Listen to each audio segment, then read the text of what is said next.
Hello, praise the Lord, जय मसीह की। मैं धीरज राजेश बघेल स्वागत करता हूं आपका आज के वीडियो में। और उत्पत्ति उसका 33वां अध्याय और उसका वचन 2 और वचन 3। और उसने सबसे आगे लड़कों समेत दासियों को और उसके पीछे लड़कों समेत लिया को और सबके पीछे राहेल और यूसुफ को रखा।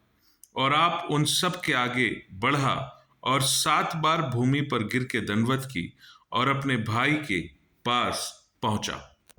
Praise the Lord, hallelujah.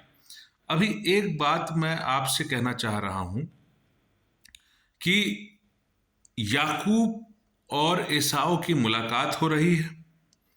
और एसाव 400 पुरुष लेकर आया है, याकूब अपने परिवार को लेकर गया है। और मैंने सिर्फ 2 वचन पढ़ा कि सबसे पहले याकूब जिस तरीके से एसाव से मिलने जाता है, सबसे पहले याकूब खड़ा होता है।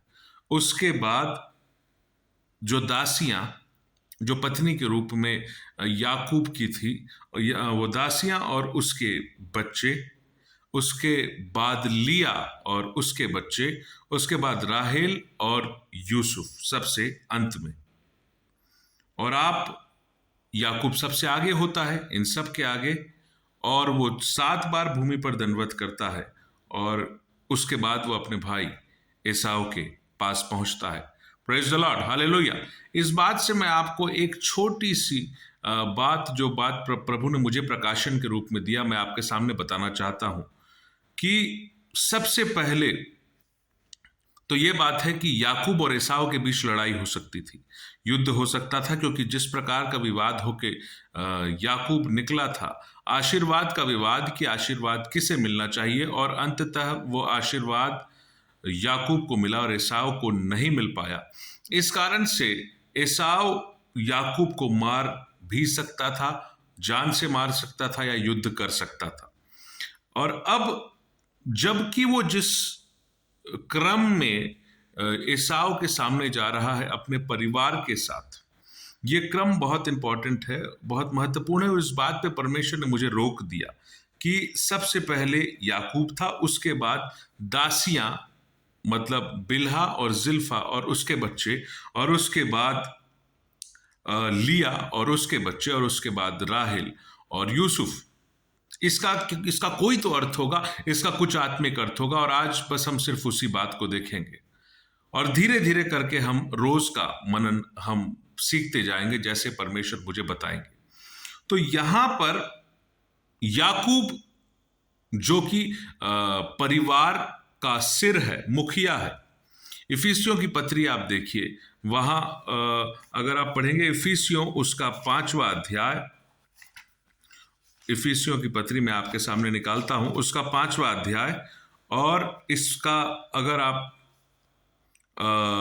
वचन 22 को पढ़ेंगे तो लिखा है, हे पत्नियों, अपने अपने पति के ऐसे अधीन रहो जैसे प्रभु के, क्योंकि पति पत्नी का सिर है, जैसे मसीह कलीसिया का सिर है और स्वयं ही देह का उद्धार करता है। Hallelujah, praise the Lord. तो अब यहां पर एक बात मेरे और आपके सामने आती है, और वो क्या बात है? वो बात यह है कि पति सिर है, और सिर सबसे आगे चला गया, अर्थात याकूब सबसे पहले खड़ा था। किसी भी देह का सिर जो है, यानी पति, और देह जो है वो पत्नी। तो याकूब सबसे आगे चला गया, और उसके बाद दासियां, अर्थात जिल्फा और बिल्हा और उसके बच्चे पीछे रहे। अर्थात उस सिर की देह जो है वो दासियां और वो बच्चे इस रूप में रिप्रेजेंट करते हैं। और फिर सिर और देह, उसके बाद देह के अंदर होती है प्राण, देह के अंदर प्राण जो कि लहू में होता है। तो याकूब जो कि सिर है, वो दासियां जो कि देह है, अर्थात शरीर है, और इस देह में, शरीर के अंदर प्राण और आत्मा होती है। तो जो लिया और उसके बच्चे हैं, वो किसको दर्शाते हैं? वो प्राण को दर्शाते हैं। Hallelujah, praise the Lord. Yakub सिर हो गया, वो दासी और उसके बच्चे देह हो गए, और उसके पीछे जो लिया और उसके बच्चे हैं वो लहू का प्रतीक है, वो उसके पीछे, और उसके अंदर, देह के अंदर होती है आत्मा, और वो है राहेल और यूसुफ। अब मैं ये क्यों कह रहा हूं? क्योंकि राहेल और यूसुफ को याकूब बहुत प्रेम करता था, और बाइबल बताती है कि परमेश्वर हमारी आत्मा से बेहद प्रेम करते हैं। तो अगर देह के रूप में हम देखते हैं इस बात को, तो हमारी आत्मा जो है वो सबसे हमारा मुख्य भाग है, वो भाग है जिसको परमेश्वर चाहते हैं कि वो बचे, वो भाग है जिसके लिए हम प्रयास करते हैं, वो भाग है जिसके लिए ये वचन बाइबल आपके पास है, वो भाग है जिसके लिए प्रचारक प्रचार करते हैं, वो भाग है जिसके लिए यीशु मसीह ने लहू बहाया, और वो बहुत प्रिय है परमेश्वर को। और इसको याकूब के उदाहरण से हम देखें तो याकूब जो देह का सिर है, जो सिर है, उसकी पत्नियां जो दासी थी वो बॉडी है, उस बॉडी के अंदर जो लहू बहता है वो उसका प्रतीक जो है वो उसकी पत्नी लिया है, और उसके दिल के बहुत करीब जो थी वो राहेल थी, तो उस आत्मा का प्रतीक है राहेल। और अब मैं ऐसा क्यों कह रहा हूं? क्योंकि सबसे अधिक सुरक्षा की आवश्यकता मेरे आत्मिक जीवन में मेरी आत्मा को होती है। और याकूब ने जिस प्रकार क्रम जमाया कि सबसे पहले वो चला गया, प्रथम स्थान पे याकूब, उसके पीछे दासियों समेत उसके बच्चे अर्थात बिल्हा और जिल्फा, उसके पीछे लिया और उसके बच्चे, और उसके पीछे राहेल और यूसुफ, जो कि अत्यंत प्रिय थे याकूब को। और आज मेरे आत्मिक जीवन के लिए शिक्षा ये है कि मुझे सबसे अधिक अपने आत्मा की चौकसी और आत्मा की रक्षा करने की आवश्यकता है। इसलिए ये क्रम यूं ही याकूब ने नहीं बनाया। यदि आप ठीक से समझेंगे तो सिर जो है वो याकूब स्वयं है, क्योंकि वो पति है, और देह जो है वो दासियां हैं, और देह के अंदर, उस सिर और इस देह के अंदर जो प्राण है, जो रक्त है, जो खून बहता है, इसका प्रतीक लिया है, और उसके और इसी देह के अंदर जो सबसे प्रिय वस्तु याकूब की थी वो राहेल और यूसुफ थे, और वो रिप्रेजेंट करते हैं हमारी आत्मा को। तो हमको अगर कभी युद्ध की बात आती है, अब बात यह है कि एसाव के साथ याकूब का युद्ध भी हो सकता था, लेकिन इस अध्याय में हम आगे देखेंगे तो मेल मिलाप हो गया, हालेलुया, प्रेज द लॉर्ड। लेकिन युद्ध भी हो सकता था, लड़ाई हो सकती थी, और याकूब तो इसके लिए डर ही रहा था कि युद्ध हो सकता था और हो ही जाता, लेकिन नहीं होगा।